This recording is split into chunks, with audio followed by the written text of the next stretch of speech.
Dear students, welcome back. I hope you are all safe and secure in this pandemic, and definitely you all are staying at home in this situation. However, I am Subhash Chandra Sarkar, Assistant Professor, Department of English, Government Rajendra College, Faridpur. And right now, I would like to welcome you to my online English class. And the class that we are going to take today is specially for honors second year students for their course Introduction to Drama. And the drama that I have selected for today's discussion is The Lion and the Jewel. So, dear students, let us get ready for the discussion. Dear students, you know, The Lion and the Jewel is a modern African comedy by Nigerian playwright Ule Soyinka. You know, Ule Soyinka was born in 1934 and he is still alive. He was educated in the University College of Ibadan in Nigeria, and then he was educated in Leeds University in England. The play The Lion and Jewel was written in 1950s in London when Ole Soyinka was an master student in Leeds University, and the play was first performed in 1959 at the Ibadan Arts Theatre in Nigeria. Actually, the play is very popular now all over the world, and you know, Ole Soyinka was a Nobel laureate, and he was awarded the prestigious Nobel Prize for Literature in 1986. So, you definitely can say Ole Soyinka is regarded as the leading African playwright, and his play, The Lion and the Jewel, was the first Nigerian drama to be recognized as an important work in a Western dominated world theatre in the 20th century, in which Ole Soyinka used African festival theatre in the play The Lion and the Jewel. Okay, just let us have a short discussion about the setting of the play. You know, the play The Lion and the Jewel is set in an imaginary place named Illuginli. The word Illuginli means remote or distant place. Okay, so the play is set in Illuginli in Yoruba, West Africa in Nigeria, definitely in Nigeria. The major character that you find in the play are CD, the titular jewel, then Baroka, the titular lion, then Lakunle, the school teacher, and Sadiku, the eldest wife of Baruka. So the major four characters that we find in the play The Lion and the Jewel are Sidi, then Baruka, then Lakunle, and finally Sadiku. But you must remember that these forts are not the all characters that you find in the play. There are some minor characters in the play, such as Baroka's favorite I Latu. Then you will find the reference of a white surveyor. Then you will find the village boys and girls who participate in dance and mime, and then there is a wrestler who accompanied Baruka. So these are the characters that we find in the play The Lion and the Jewel.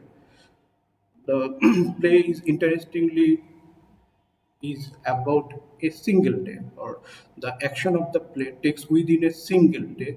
That single day is Sunday, and technically the play is divided into three parts, namely morning, noon, and night, the division of a particular day.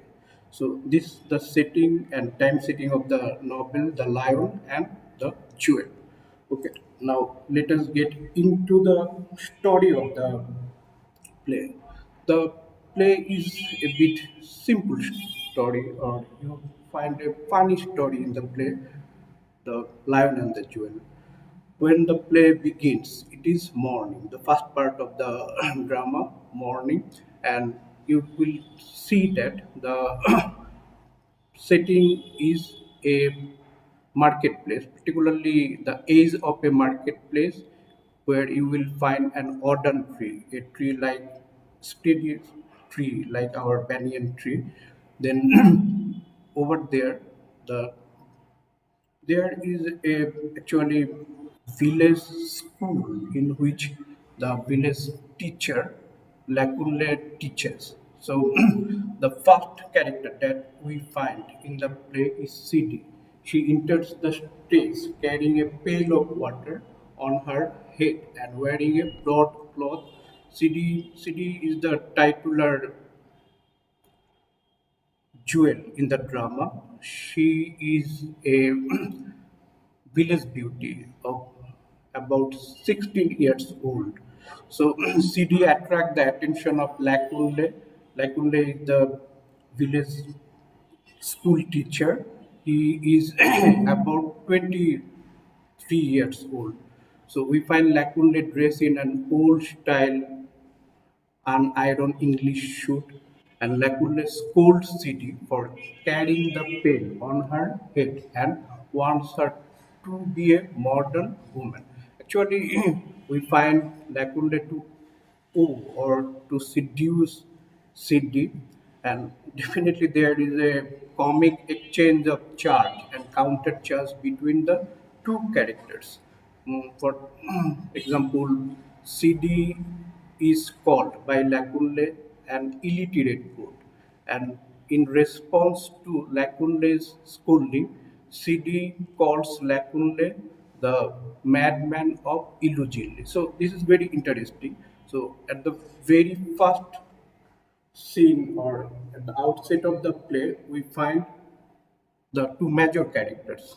One is CD and another one is Lakul. Obviously, there are some school boys who are reciting arithmetic times in the school. Okay, then the second scene in the very first portion of the drama, morning. In this scene, we will find Baruka. Baruka is the village chief. He is the son of Ukiki. Okay, he is also attracted by CD, particularly when the photograph of CD is published in the magazine taken by a white photographer.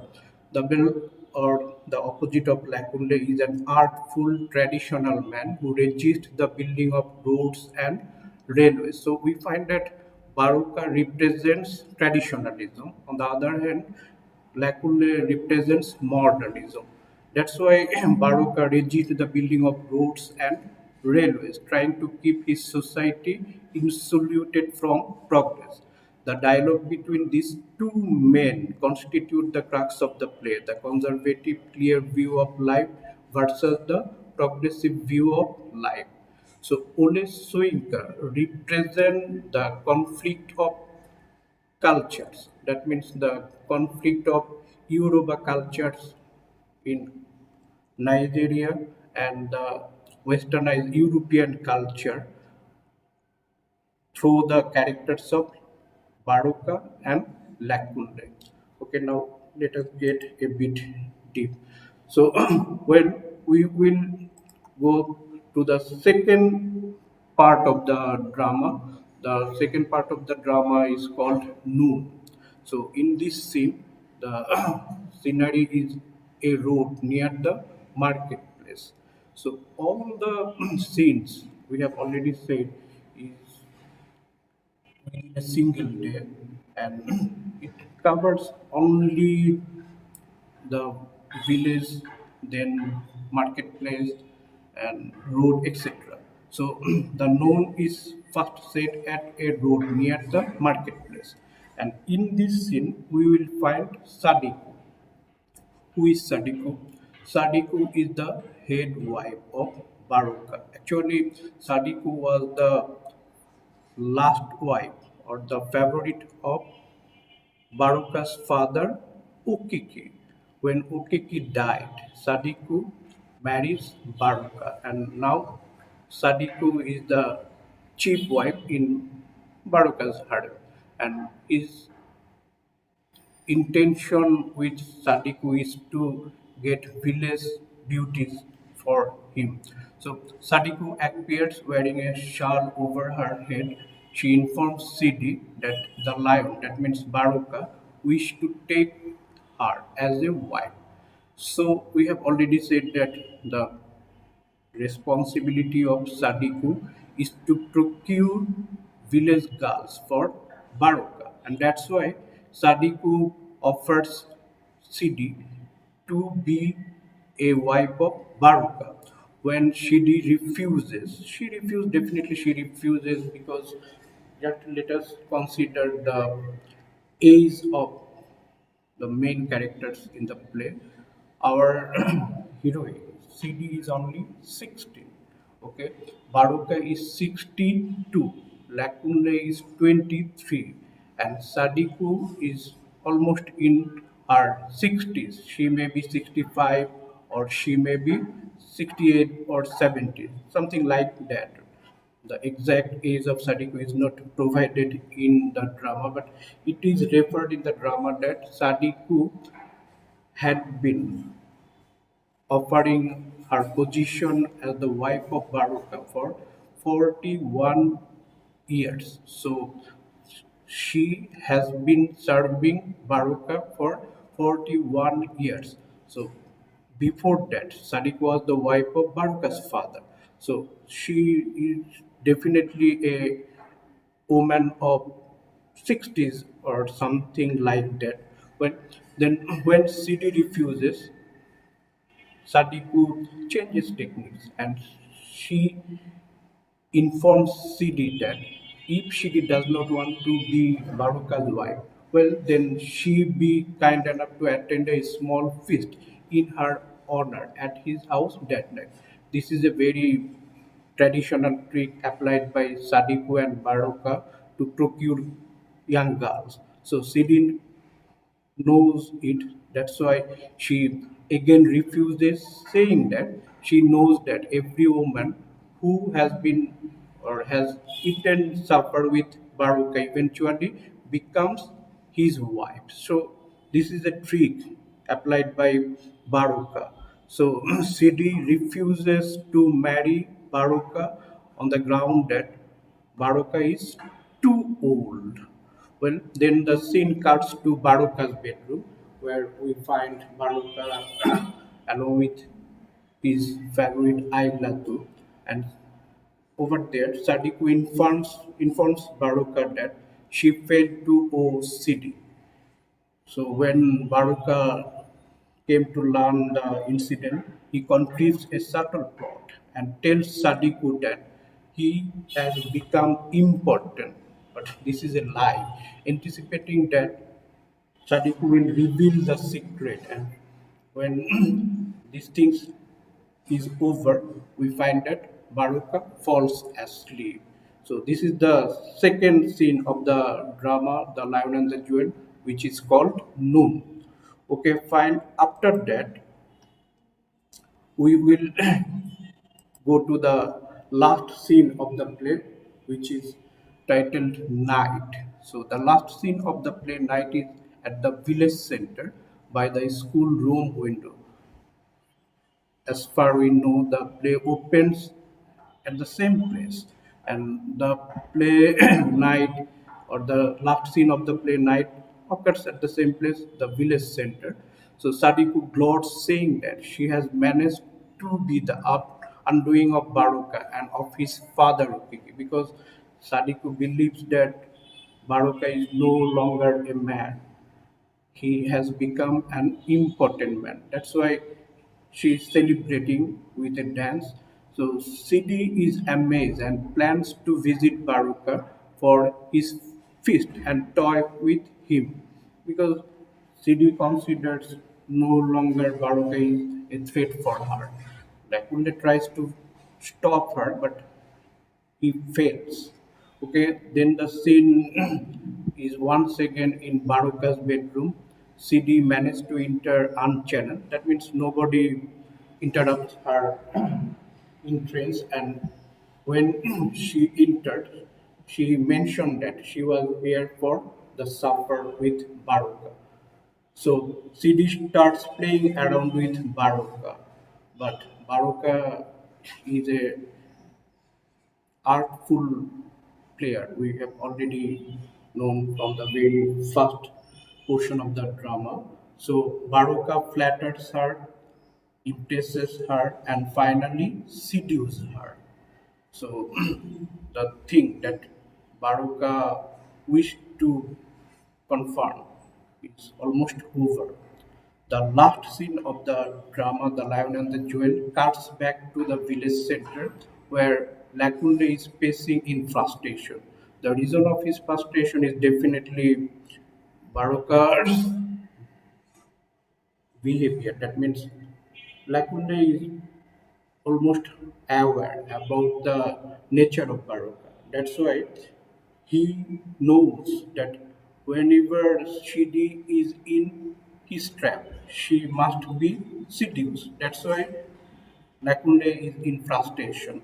When Lakunde is overcome with emotion and offers to marry Sidi, Lakunde has a soft corner for Sidi from the very beginning of the drama.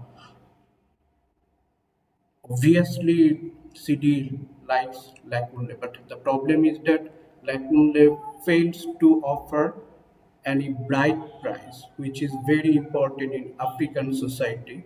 That's why the possibility of marriage between Lakunle is and CD is almost, we can say, it is a matter that we find never occurs. So, but still, Lakunle is willing to marry CD, but no bride price is offered. That's why CD refused, and that's is actually what will happen or what is the intention of the dramatist.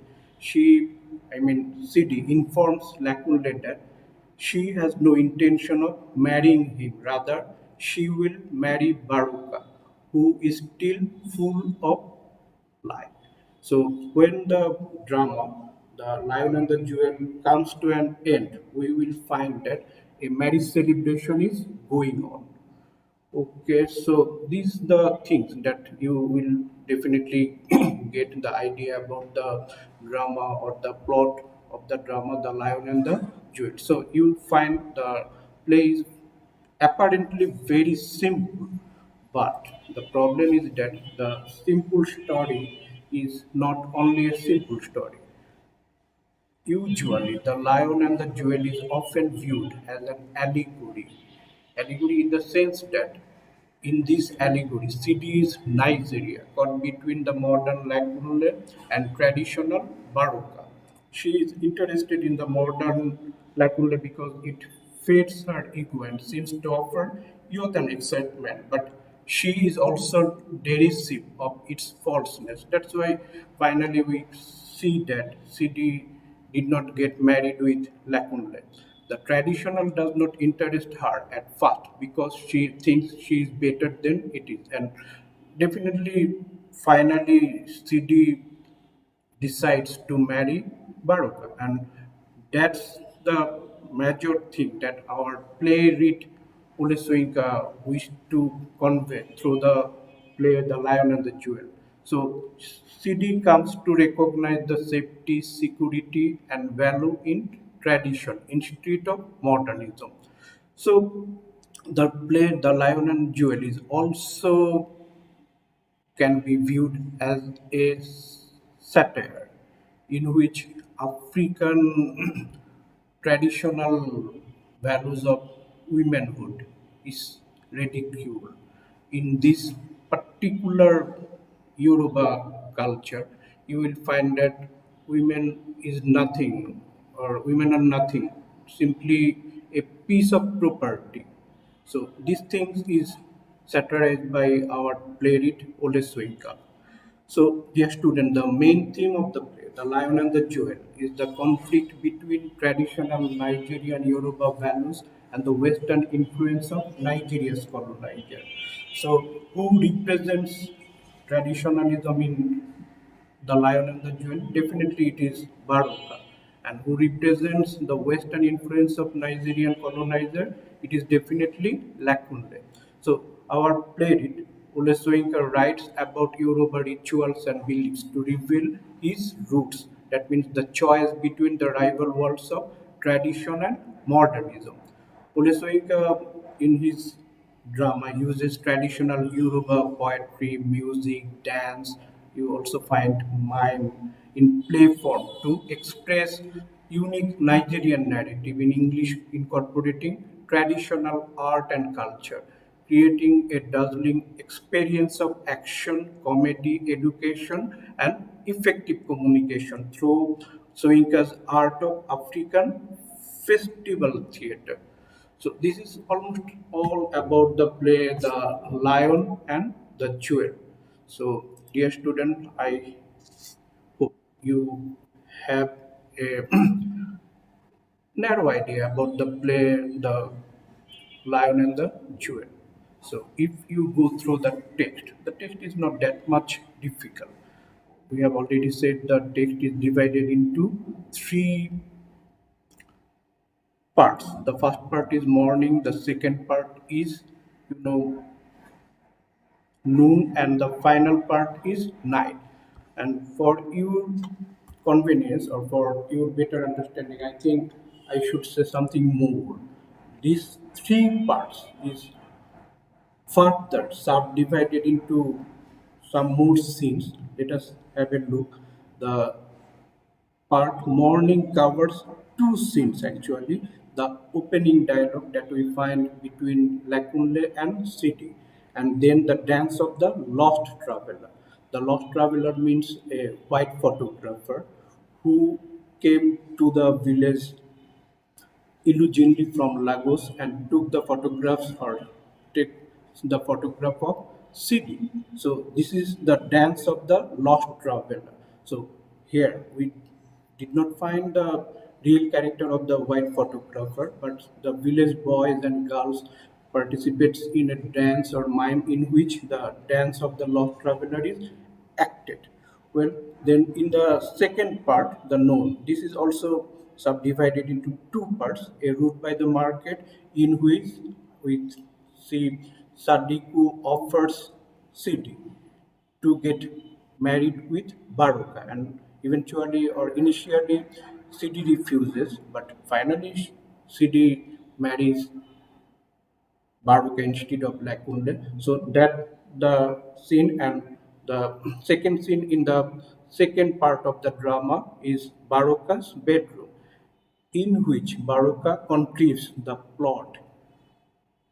So Baruka's plot is almost against CD and almost against Sadiku. So the final scene is night. Okay, the night is divided or subdivided into three more scenes. The village center, where we find Sadiku gloating over the news of Baroka's importance, and then the seduction scene. This scene is very important in the play The Lion and the Jewel, in which Baroka is successful to seduce our jewel, Sidi. And the last scene is market clearing, in which we find Lagunle almost alone and devastated. So this is the thing about the play or drama, The Lion and the Jewel. So if you have a thorough read on the text, The Lion and the Jewel, then I hope you will get almost all things from the drama. So for the time being, thank you, and I hope you will remain safe in this pandemic situation. Thank you once again.